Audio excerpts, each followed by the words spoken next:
эле. Негизинен ушул эртерээк эгиш керек, эртерээк аракет кылыш керек эле. Кеч калды деп мен эсептебейм.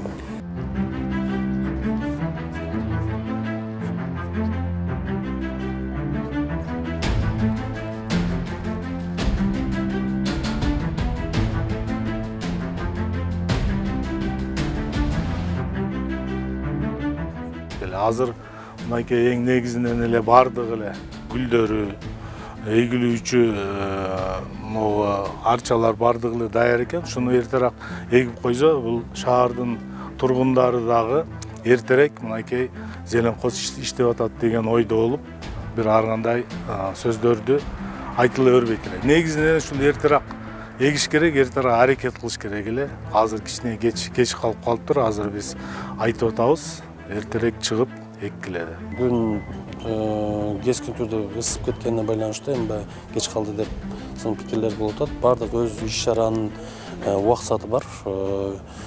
Биздин эсеп боюнча апрелдердин баштарынан барып эгип баштайбыз. Кеч калды деп мен эсептебейм.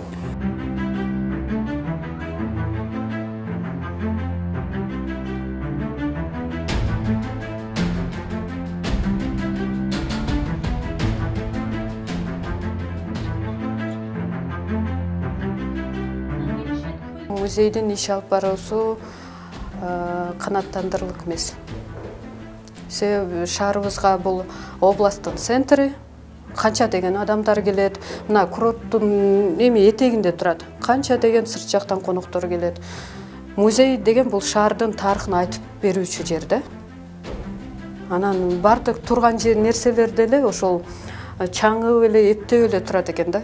Жыртылып, мага бул жерде чоң иштерди алып барыш керек экен негизинен.